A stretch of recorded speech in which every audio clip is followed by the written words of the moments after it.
Pourriez-vous vous présenter ainsi que France Renouvelable et nous éclairer sur son rôle et son influence dans l'élaboration des politiques publiques liées aux énergies renouvelables en France?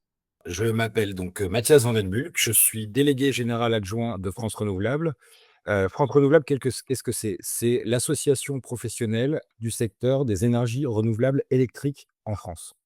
On représente environ 360 acteurs sur l'ensemble de la chaîne de valeur des énergies renouvelables électriques, qui va donc des fabricants d'éoliennes, des installateurs de panneaux solaires, en passant par les sous-traitants industriels, les usines, mais aussi les bureaux d'études environnementaux, l'ensemble de la chaîne de valeur qui permet de développer des projets d'énergie renouvelable électrique en France. Quels sont les principaux leviers d'action dont dispose France Renouvelable pour influencer les décisions politiques en faveur du développement des énergies renouvelables?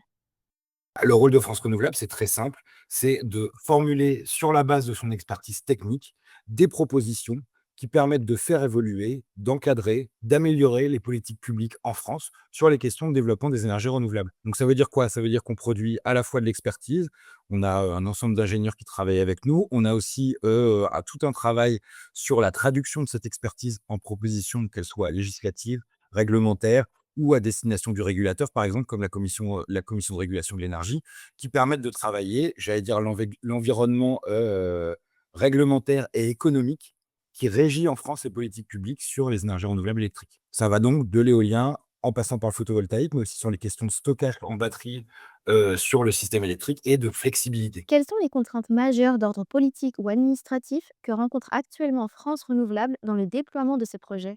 Alors, il y en a plusieurs. Elles sont de différents ordres et elles se travaillent pas de la même façon. On va commencer, si vous voulez bien, par, les contraintes qui sont plutôt historiques au développement des filières. Les contraintes historiques au développement des filières, elles sont de 2 natures. Il y a une première nature qui sont les contraintes que je vais appeler, les contraintes spatiales. C'est-à-dire quel est le cadre et quelles sont les contraintes spatiales, environnementales qui permettent de développer un projet éolien ou un projet photovoltaïque. Pour l'éolien, typiquement, ça va aller cohabitation, par exemple, entre les éoliennes et les différents éléments de type radar militaire, radar météo, radar civil, couloir d'entraînement, pour les avions. On va aussi avoir, des contraintes qui sont d'ordre environnemental. Il faut imaginer qu'un parc éolien, par exemple, ça c'est pas quelque chose qui s'installe n'importe où, n'importe comment. C'est quelque chose qui est du sur-mesure, c'est quelque chose qui s'adapte à l'endroit où il s'installe. Donc du coup, il y a tout un ensemble d'études qui sont regroupées sous l'égide de l'autorisation environnementale, qui permettent de développer, d'objectiver le développement d'un parc et qui sont soumis à l'autorisation du préfet. On a aussi, des contraintes qui sont liées à l'utilisation, du foncier, en particulier pour, le photovoltaïque. C'est-à-dire comment est-ce qu'on organise le développement de la filière photovoltaïque en travaillant les co-usages entre les usages agricoles d'un côté, c'est-à-dire le sol pour produire de la nourriture à destination des humains ou des animaux d'ailleurs, et la production d'énergie. Comment est-ce qu'on fait cohabiter ensemble ces différents éléments? Et c'est des travaux qui sont assez fins à faire et en même temps, on a aussi tout un champ, qui est un champ de travail qui est encore, j'allais dire ouvert devant nous, sur les questions de, pilotabilité du système électrique. Donc qu'est-ce que c'est la pilotabilité du système électrique? J'explique en 2 mots. Comment faire en sorte que à chaque seconde de la journée, l'offre soit équivalente à la demande? Du coup, comment faire en sorte avec une part d'énergie renouvelable qui augmente dans le mix électrique français, d'avoir des dispositifs de stockage qui permettent à main droite de fluidifier cette relation offre-demande, parce qu'on stocke de l'énergie dans les moments où on produit beaucoup et on la redélivre dans les moments où on produit moins, et en même temps d'avoir, à travers cet équilibre, une relation de stabilité du système électrique. Comment France Renouvelable perçoit-elle les opportunités offertes par l'évolution actuelle des politiques publiques en matière d'énergie renouvelable, notamment en termes d'investissement et d'innovation? Parce que la question de la pilotabilité du système électrique, on entend beaucoup dire que les énergies renouvelables ne sont pas pilotables et sont intermittentes. La réalité scientifique des choses, c'est qu'elles ne sont pas intermittentes, elles sont variables. C'est-à-dire que leur production varie en fonction de leur productible. Le productible, en l'occurrence, ça va être quoi? Ça va être le vent, ça va être le soleil, tout simplement. Il faut savoir que typiquement, une éolienne, ça produit 90 du temps dans l'année. Simplement, ça produit pas 90 du temps à 100. Donc du coup, la pilotabilité, c'est quoi? C'est faire en sorte de pouvoir, un, prévoir ce qui existe déjà, hein. On sait prévoir la production éolienne comme la production solaire à 3 jours à l'avance, ce qui permet, du coup, l'équilibrage du système au regard de ces prévisions. Mais aussi, la pilotabilité, c'est d'expliquer que, typiquement, les énergies renouvelables sont des énergies qui modulent facilement.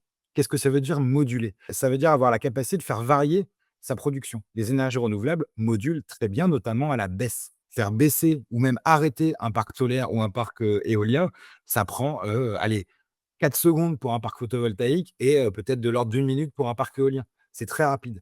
Donc quand on parle de pilotabilité des énergies, on est déjà de base dans un biais. C'est-à-dire que la pilotabilité énergie par énergie n'a pas de sens. Ce qui compte, c'est la pilotabilité du système. Quelles sont les principales résistances politiques, économiques et sociales auxquelles vous êtes confrontés sur le terrain, notamment au niveau local concernant l'implantation d'éoliennes et de panneaux solaires? Si on prend, cette question, j'allais dire, des oppositions, des discours, qui tendent à dénigrer les énergies renouvelables, bon, il y a un peu 2 façons de prendre les choses. On peut les prendre par le haut, c'est-à-dire, par la gouvernance, par le gouvernement, par le personnel politique, par la chambre d'écho médiatique. On peut également les prendre par le bas, par le terrain. Et ce qui est étonnant à voir, c'est que ces 2 chemins ne se rencontrent pas sur les mêmes objets. Typiquement, ce qu'on entend beaucoup, dans le débat public, c'est ce que j'évoquais tout à l'heure, c'est les notions de pilotabilité, les notions d'imprévisibilité, les notions de coût, les notions de prix, et on voit bien que ce qui fait qu'aujourd'hui les énergies renouvelables sont attaquées dans le débat public, c'est avant tout lié à une carence dans le récit. Ce qui revient à poser cette question qui a l'air toute bête, mais que personne ne pose: à quoi ça sert d'avoir des énergies renouvelables en France? Qu'est-ce qui est répondu à cette question? Pour une partie du champ politique, à rien parce qu'on a du nucléaire. Pour une autre partie du champ politique, ça sert à quelque chose parce qu'il faut pouvoir diminuer la part du nucléaire. Ces 2 points de réflexion sont 2 points de réflexion absolument fallacieux. Parce que aujourd'hui, et que ce soit en France, mais comme dans n'importe quel pays d'Europe, voire du monde, l'installation d'énergies renouvelables se substitue aux énergies fossiles. Pourquoi se substituer aux énergies fossiles? Il y a plein de raisons à ça, hein. Il y a des raisons environnementales, consommer moins et donc émettre moins, consommer moins d'énergie fossile et donc émettre moins des kilos de CO2 équivalent dans l'atmosphère et donc travailler les questions de décarbonation. Mais il y a pas que ça en réalité dans le contexte dans lequel on est. Il y a par exemple le fait de savoir qu'en France, le mix énergétique, c'est-à-dire toute énergie confondue, c'est 60 d'énergie fossile. Dans les débats en France, on a l'impression que dans l'énergie, il y a que l'électricité. Mais c'est faux. 60 de l'énergie consommée en France, ce sont des énergies fossiles, du gaz, du pétrole. Ces énergies fossiles, elles viennent d'où? Elles sont 100 importées. C'est 64 milliards d'euros d'importation par an. Donc en fait, quand on développe des énergies renouvelables et qu'on travaille ce qu'on appelle l'électrification des usages, comment est-ce qu'on fait que la mobilité s'électrifie? Comment est-ce qu'on fait que les procédés industriels s'électrifient? Comment est-ce qu'on fait que les consommations d'énergie domestique s'électrifient? Dès l'instant où on travaille ces 2 objets en même temps, on décarbonise son économie et on augmente la souveraineté du pays parce qu'on n'est plus dépendant des importations. La dépendance, c'est l'inverse de la souveraineté. C'est pas difficile à comprendre. Donc on a ce premier point, si on raisonne un peu ce qu'on entend dans la chambre d'écho et où on voit bien que les discours et le narratif autour des questions d'énergie manquent. Alors j'allais dire, soit par, incompétence, soit par, volonté de dissimuler des choses, hein, parce qu'il faut pas se raconter l'histoire, il y a des intérêts économiques très puissants au milieu de tout ça, manque cette cible. La cible, c'est comment est-ce qu'on sort de la dépendance des énergies fossiles? Maintenant, si je reprends votre question et que je raisonne plutôt le terrain, la perception. Il ne faut pas perdre de vue que ce que j'ai dit précédemment, ce que génère la chambre d'écho, ce que génère le débat public, a un impact direct et immédiat sur les effets de perception au local. Parce qu'il y a des chiffres qui sont étonnants, par exemple.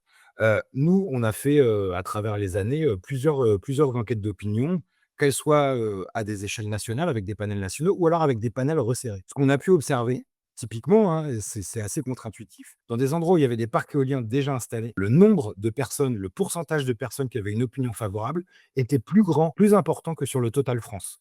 De mémoire, ça devait être 73 sur le total France, 80 proche d'un parc éolien, donc à périmètre de 5 kilomètres autour d'un parc. Donc ça, c'est un premier point. Il y a des effets contre-intuitifs sur les perceptions. Deuxième point, ce qui sous-tend une grosse partie de l'opposition aux énergies renouvelables, à l'éolien comme au photovoltaïque, c'est la notion de changement. Parce que de quoi on est en train de parler là? On est en train de parler d'un monde où jusqu'ici, la matérialisation de l'énergie, c'était soit 56 centrales nucléaires réparties dans la France, donc pas grand monde ne les voyait, à part les gens qui habitaient pas loin, soit des stations-service où des camions venaient les remplir et on allait à la pompe se servir de sa voiture. Les moyens de production de ces énergies étaient particulièrement invisibilisés. Qu'est-ce que c'est la transition énergétique? La transition énergétique, c'est à la fois des énergies renouvelables, mais des énergies renouvelables installées sur le territoire français. Ça veut dire qu'elles se voient désormais. Elles sont présentes. On voit d'où vient l'énergie qui est produite avec du vent, d'où vient l'énergie qui est produite avec du soleil. Et il n'y a pas de récit politique public, il n'y a pas de commun sur cette notion de visibilité des énergies produites. Et pourtant, tout le monde les consomme, ces énergies. Tout le monde veut avoir de l'électricité chez lui. Tout le monde veut pouvoir, cliquer sur l'interrupteur et que ça s'allume. Mais c'est pas magique, en fait, et c'est ça qui est incroyable. Et donc du coup, on se retrouve, du fait de l'absence de cet accompagnement, notamment politique et médiatique, sur ces changements-là, avec des gens qui comprennent pas pourquoi il y aurait besoin de ces changements-là. Pourquoi est-ce qu'on vient me dire qu'il faut avoir des éoliennes alors que l'électricité, elle était là avant que les éoliennes soient là? Pourquoi est-ce qu'il faudrait avoir des panneaux photovoltaïques que je vois, alors qu'en fait, quand j'appuie sur le bouton, l'électricité, elle vient? Il y a un manque terrible, d'accompagnement au changement et c'est bien de ça qu'on parle. C'est une forme de résistance au changement qui est parfaitement normale, humaine. Tout le monde interroge le changement quand il se produit. La question, c'est comment on l'objective, comment on l'explique et comment on fait en sorte que, j'allais dire, monsieur et madame tout le monde bénéficient de ces changements. Quel type d'action France Renouvelable met-elle en œuvre pour surmonter ces oppositions et favoriser l'acceptation des projets d'énergie renouvelable? Pour travailler ces questions et ces différents champs, la première chose qu'on fait, ça va paraître surprenant, c'est, une grosse partie de notre temps qui est passée à rappeler ce qu'est la vérité scientifique et physique, mesurable, établie sur des faits, qui est celle, qu'on traverse aujourd'hui. C'est-à-dire sortir à la fois des idées reçues et en fin de compte, des mensonges manipulatoires qui sont divulgués dans l'espace public.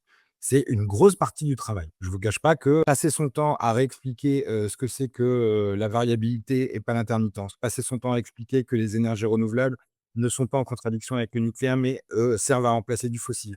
Passer son temps à expliquer la pilotabilité dont on a parlé tout à l'heure. Passer son temps à expliquer ce que c'est que la flexibilité. Pourquoi est-ce qu'il faut travailler le réseau électrique? C'est une énorme partie de notre temps, première chose. Donc c'est-à-dire, redresser autant que faire se peut la désinformation qui s'exerce sur les énergies renouvelables et de façon croissante. Deuxième point qu'on fait aussi, c'est, des choses qui vous voyez, nous, on est une association qui fédère un certain nombre d'acteurs des énergies renouvelables. Donc certains travaux qu'on a, par exemple, en cours, c'est comment est-ce qu'on travaille les questions de partage de la valeur, par exemple. C'est un bon exemple. Il y a un grand nombre déjà d'exploitants, d'infrastructures, qu'elles soient éoliennes ou photovoltaïques, qui travaillent ces questions de partage de la valeur. Comment est-ce que je fais pour que sur un territoire donné où un projet d'énergie renouvelable est installé, les habitants, les concitoyens qui habitent ce territoire bénéficient à main droite, ça peut être, une réduction de facture d'électricité. À main gauche, ça peut être le financement d'un projet d'isolation. À main de son logement, hein, j'entends. Ça peut être, différents projets comme ça. Comment est-ce qu'on fait pour qu'il y ait des effets de reversion qui bénéficient au local? Ça, c'est le premier point et c'est très important parce que les notions de changement dont on parlait avant, elles ne sont assises et perçues comme des contraintes que si elles ne génèrent pas de bénéfices et je ne parle pas forcément de bénéfices, financiers, hein, que si elles ne génèrent pas de bénéfices pour les populations qui sont installées là. Parce que sinon, on entre dans ce débat sans fin «J'habite à la campagne, on m'installe des éoliennes, les gens en ville, on leur installe rien et pourtant ils ont l'électricité pareil». Bon, voilà, évidemment, on pourrait rentrer dans le débat, du bruit, du manque de place, de la densité de l'habitat et de l'absence de paysage, mais on va pas rentrer dans ce débat-là. Mais vous voyez, il y a la question de l'avantage comparé qui vient se poser. Donc ça, c'est un champ qui est important. Après, il y a tout un travail qui est fait, notamment sur l'implantation des parcs éoliens pour gérer les questions acoustiques, c'est-à-dire comment faire en sorte, notamment avec les nouvelles technologies, d'avoir le moins d'impact possible sonore. C'est super encadré, hein, il faut ça c'est pareil, c'est des choses qui sont importantes de rappeler, hein à rappeler, pardon, hein. Le développement d'un parc éolien sur les affaires acoustiques, c'est encadré de façon extrêmement stricte. Les parcs éoliens qui s'installent ne doivent pas dépasser 5 décibels de son supplémentaire par rapport au bruit ambiant. C'est-à-dire, vous mesurez le bruit ambiant, vous ajoutez un parc éolien, il ne doit pas y avoir plus de 5 décibels le jour et 3 décibels la nuit. Pour donner un effet de référence sur les décibels, la conversation qu'on a là, c'est à peu près 50-60 décibels. C'est important d'avoir ce genre d'échelle pour comprendre. Donc il y a un gros travail qui est fait là-dessus aussi et après en réalité, la question qui sous-tend l'ensemble, c'est celle qu'on évoquait tout à l'heure, c'est à quoi ça sert? Dès l'instant où on adhère sur la question de à quoi ça sert, ça change la perception. Sauf que pour l'instant, il y a aucune politique d'accompagnement, aucune politique publique d'accompagnement à l'électrification, ce qui fait que tous les objets qui auraient dû commencer à s'électrifier, comme je disais tout à l'heure, hein, la mobilité, comment dire? L'industrie ou encore, les logements, le domestique, tout ça n'avance pas parce qu'il n'y a pas de politique publique de soutien. On a eu le leasing véhicule électrique, poum, ça s'est fait sabrer. On a, MaPrimeRénov', poum, ça s'est fait sabrer et en fait, on est sur quelque chose où on fonctionne à rebours désormais depuis 2 ans, 3 ans et on le voit à l'échelle mondiale et à l'échelle France. il y a un impact terrible des mouvements conservateurs, en fait, parce que c'est comme ça que ça s'appelle, des mouvements conservateurs sur les questions à la fois climatiques, on n'est même pas dans ce champ-là à ce stade, mais à la fois climatiques, mais en plus énergétiques. Je rappelle le Drill Baby Drill de Donald Trump, c'est un signal d'appel pour dire: «On va continuer à faire du fossile et en faire beaucoup». La question qui se pose maintenant à la France et aux Français, c'est sachant que ces énergies fossiles sont une dépendance pour la France, sont en réalité, le risque d'une vassalisation sur les questions énergétiques. Est-ce qu'on veut continuer à faire ça? Que pensez-vous des récentes discussions concernant la révision de la programmation pluriannuelle de l'énergie, PPE? Cette question de la PPE, c'est un peu devenu une arlésienne, hein, parce que ça fait bientôt 3 ans que cette PPE est en travail, consultation, gros groupe de travail, reconsultation, désormais débat sans vote à l'Assemblée, c'était la semaine dernière, débat sans vote au Sénat, c'est aujourd'hui. Finalement, tout ça va aboutir sur, une mission parlementaire pour travailler une, proposition ou un projet de loi. Donc proposition de loi, c'est quelque chose qui vient, du parlement, des parlementaires. Projet de loi, c'est quelqu'un qui vient de gouver du gouverne c'est une loi qui vient du gouvernement. À ce stade, je ne peux pas dire qu'est-ce que ce sera, mais en tout cas, ça fait des années et des années et des années, désormais, que cette PPE est en l'air. Donc ça, c'est l'état dans lequel on est aujourd'hui. Bon, ça dit plein de trucs, hein, notamment que, il y a une telle indexation, du sens du vent politique sur les questions énergétiques qu'en fait, on a malheureusement un gouvernement qui a pas su prendre ses responsabilités, hein, après néanmoins 2 ans et demi de consultation. Bon, ça, c'est un premier point. On a, des vents contraires qui sont très forts, hein, pour ceux qui ont suivi le débat à l'Assemblée, donc de la semaine dernière, on a entendu des mots incroyablement fallacieux, des chiffres complètement fous, comme quoi les énergies renouvelables coûteraient 300 000 milliards d'euros pour les 10 prochaines années. On a entendu, un premier ministre qui n'a parlé que de nucléaire et de géothermie et qui a eu un mot pour les énergies renouvelables électriques, à savoir qu'elles étaient intermittentes et non pilotables. Donc en fait, on nage dans quelque chose qui est un genre de mélasse qui mélange des orientations qui ne sont assises sur aucune technique et beaucoup d'idéologies anti-renouvelables à ce stade. Nous, ce qu'on voit émerger, c'est ça. C'est une idéologie anti-renouvelable qui est portée très fortement par un souffle qui vient de l'Ouest et qui aujourd'hui se répand en France. Et on a des formations politiques qui ont dans leur programme le fait d'arrêter toutes les énergies renouvelables. C'est très net, c'est établi, c'est très clair. Personne n'interroge la question de si on ne fait pas ça, ça veut dire que, bah, en fait, on continue à boire des énergies fossiles sans s'arrêter et personne ne raisonne le fait qu'en l'état, une PPE qui ne maintiendrait pas des volumes et des objectifs de développement des énergies renouvelables électriques suffisamment élevés à horizon des 10 prochaines années, serait une PPE qui constituerait un statu quo. Un statu quo, ça veut dire quoi? Ça veut dire on ne bouge plus, on ne fait plus rien pendant 13 ans. Pourquoi 13 ans? Parce que les prochains réacteurs nucléaires sont réputés arriver en 2038. Pendant 13 ans, on ne fait plus rien. On maintient notre situation de dépendance à l'importation d'énergie fossile. On maintient notre situation de dépendance au prix d'importation des énergies fossiles parce qu'en ce moment, OK, l'OPEP a augmenté ses capacités de production, donc le prix du baril a baissé. Rien n'indique que ça va continuer. Et on ne peut pas prévoir les événements géopolitiques. La dernière crise énergétique qu'on a connue, c'était quoi? C'était au moment où la Russie a décidé d'envahir l'Ukraine. Patatras, explosion des prix, financement d'un bouclier tarifaire, par ailleurs financé à 75 par les énergies renouvelables et leur reversion à l'argent public, 37 milliards d'euros reversés à l'État pour protéger les Français de la hausse des prix. Je le dis parce que c'est important. En tous les cas, si cette PPE ne contient pas des objectifs élevés en termes de développement d'énergie renouvelable, on sera sur un statu quo et ce statu quo, ce seront les Français qui vont le payer.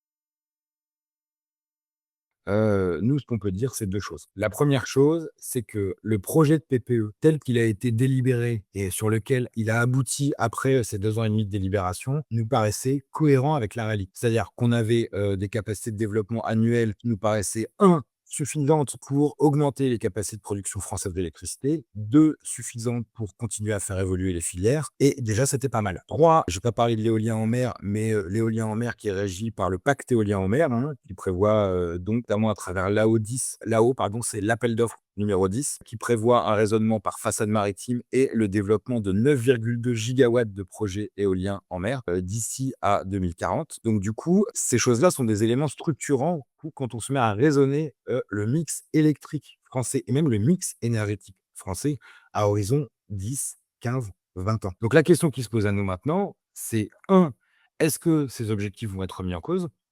il y a différents signaux qui indiquent qu'il y a une grosse, grosse, grosse volonté d'une partie du champ politique de venir sabrer ces objectifs. C'est très, très clair dans les débats et dans les discussions qui ont lieu. Donc nous, notre travail maintenant, c'est un d'objectiver le risque que le risque que prendrait la France à ne pas faire ça, c'est-à-dire à ne pas continuer à développer les énergies renouvelables électriques. Donc c'est-à-dire, le risque que je décrivais tout à l'heure, hein, c'est-à-dire le statu quo, c'est-à-dire la dépendance, c'est-à-dire le risque de mise sous tutelle, le risque de vassalisation et toutes les conséquences que ça peut avoir. Et donc ça, c'est un des gros premiers champs, c'est de l'objectivation. C'est ce que je disais tout au début, hein, en fait, une grosse partie de notre travail, c'est d'objectiver les éléments de la réalité pour réussir à sortir des discours qui sont soit idéologiques, soit fantasmés. Deuxièmement, on a un travail propositionnel à faire sur un certain nombre de champs, que ça soit, la question des prix négatifs, que ce soit la question de, la durée et du montant du soutien qui est accordé aux énergies renouvelables par l'État, que ce soit la question de la compétitivité de l'électricité par rapport à la compétitivité des énergies fossiles. C'est un énorme enjeu, hein. Dès l'instant où vous organisez le fait que les énergies fossiles sont, de par la fiscalité notamment et les niches fiscales, moins chères que l'électricité, c'est évident que vous ne déplacez pas les consommations et que vous ne déplacez pas les usages. Donc il y a un énorme travail à faire là-dessus.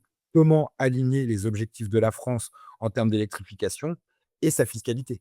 Ou comment aligner la fiscalité de la France sur ses objectifs? Donc voilà, c'est ça le ce travail, que nous on a amorcé et dans la séquence dans laquelle on est, aujourd'hui, comme je vous dis, hein, à l'approche de cette mission parlementaire sur la planification énergétique et de cette prochaine loi de programmation. Si vous aviez un message clé à adresser aux décideurs politiques concernant le développement des énergies renouvelables en France, quel serait-il? J'ai le droit qu'à un message, ça c'est dur. En fait, ce message, finalement, serait assez simple. Les enjeux énergétiques et les enjeux industriels et les enjeux d'énergie renouvelable et les enjeux d'emploi, de croissance et de compétitivité sont intimement liés et se raisonnent sur le temps long. On ne peut pas essayer de tordre le réel pour les raisonner sur le temps court et sur le temps contraint d'un mandat ou d'un risque politique du fait de la composition d'une assemblée nationale. Ça veut dire que dès l'instant où on tente d'hypothéquer cet avenir-là, la construction de cet avenir-là, cette planification-là, sous l'égide du temps court et de la préservation, j'allais dire, d'un statu quo au temps court, on se trompe et surtout, on travaille contre l'intérêt des Français. C'est un vrai problème parce qu'aujourd'hui, c'est un peu ce à quoi on assiste. Et donc du coup, le message que j'aurais adressé, c'est: vous êtes la représentation nationale, vous avez été élus au suffrage universel. Votre travail, gouvernement comme parlementaire, est de préparer au mieux l'avenir de la France. Et à tous ceux qui ont le mot souveraineté à la bouche, qui ont le mot patriotisme à la bouche du matin au soir, et je leur reproche pas, il faut faire ce travail pour sortir des effets de paradoxe. On ne peut pas dire souveraineté matin, midi et soir et continuer à essayer d'enfermer et d'enchaîner la France dans les effets de dépendance aux énergies fossiles. C'est l'inverse de l'indépendance, c'est l'inverse de la souveraineté, c'est l'inverse de l'intérêt du pays.